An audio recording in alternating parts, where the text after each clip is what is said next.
جب زمین اپنی پوری شدت کے ساتھ ہلا دی جائے گی۔ یہ زلزلہ عام زلزلہ نہیں ہوگا بلکہ پوری زمین کی بنیادی ہلا دینے والا جھٹکا ہوگا۔ زمین اپنے سینے میں چھپائی ہوئی تمام خزانے، لاشیں اور راز باہر نکال دے گی۔ وہ دن ہوگا جب دنیا خود ہی گواہ دے گی کہ اس پر انسان نے کیا کچھ کیا تھا۔ آسمان کا پھٹ جانا، اللہ تعالیٰ فرماتا ہے جب آسمان پھٹ جائے گا، آسمان کا یہ عظیم الشار اور مضبوط ڈھانچہ ٹوٹ پھوٹ جائے گا، اس کے تمام حصے الگ ہو جائیں گے اور ستارے اپنی جگہ سے گر پڑیں گے۔ چمکتے ہوئے اجرام فلکی اس دن ماند پڑ جائیں گے اور کائنات کا حسن ختم ہو کر ایک ہیبت ناک ویرانی میں بدل جائے گا۔ دوسرا سور، دوبارہ زندگی۔ پہلا اور دوسرے سور کے درمیان ایک طویل وقفہ ہوگا۔ بعض مفسرین نے اس وقفے کو 40 سال قرار دیا ہے، لیکن اس مدت کا صحیح علم صرف اللہ کے پاس ہے۔ جب دوسرا سور پھونکا جائے گا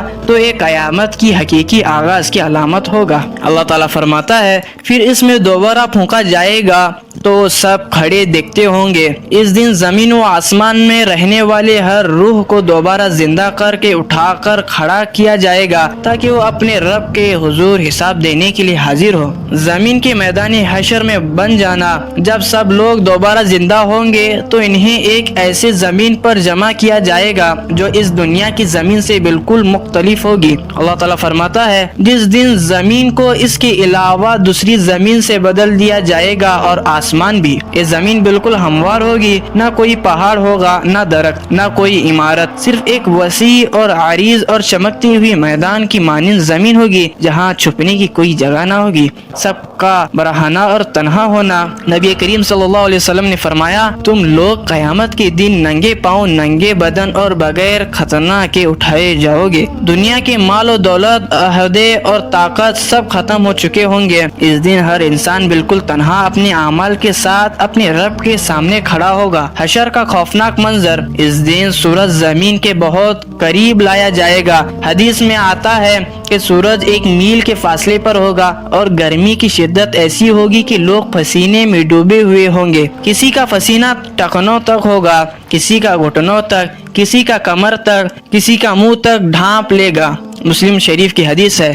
یہ کیفیت ہر شخص کے اعمال اور اس کے گناہوں کے حساب سے مختلف ہوگی۔ فرشتوں کا صف باندھنا۔ جب تمام انسان جمع ہو جائیں گے تو اللہ کے حکم سے فرشتے آسمان سے اتریں گے اور صف در صف کھڑے ہوں گے۔ اللہ تعالیٰ فرماتا ہے اور تمہارے رب کا حکم آئے گا اور فرشتے صف در صف کھڑے ہوں گے۔ اس دن کی حیبیت اور جلال ایسا ہوگا کہ بڑے بڑا جابر بادشاہ بھی کانپ اٹھے گا اور ہر انسان کو اپنی فکر لاحق ہوگی کہ اس کا انجام کیا ہوگا۔ قیامت کے دن کا آغاز ایسے واقعات سے ہوگا جنہیں سوچ کر بھی انسان کا دل دہل جاتا ہے۔ وہ آسمان جو آج ہمیں ایک نیل چادر کی طرح پھیلا ہوا پرسکون اور مضبوط دکھائی دیتا ہے، اس دن اپنی اصل حالت پر باقی نہ رہے گا۔ اس کے تانے بانے بکھر جائیں گے، اس کی ساخت ٹوٹ جائے گی اور وہ ایک کاغذ کی طرح چاک کر دیا جائے گا۔ اللہ تعالیٰ فرماتا ہے جب آسمان پھٹ جائے گا، یہ صرف ایک ہلکی سی درار نہیں ہوگی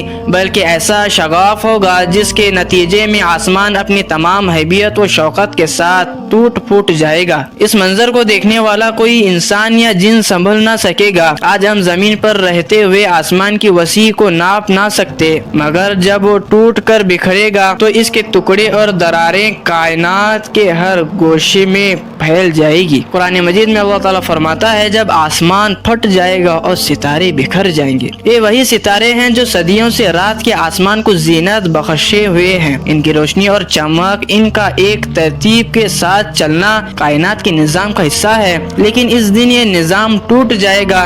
ستارے اپنی جگہ سے اکھڑ کر کھلے میں بکھر جائیں گے اور ان کی روشنی یکایک بجھ جائے گی۔ آج کی سائنس تحقیقات ہمیں بتاتی ہے کہ ستاروں کا وجود کروڑوں ڈگری حرارت اور بے پناہ دباؤ پر قائم ہے، مگر جب قیامت کا حکم ہوگا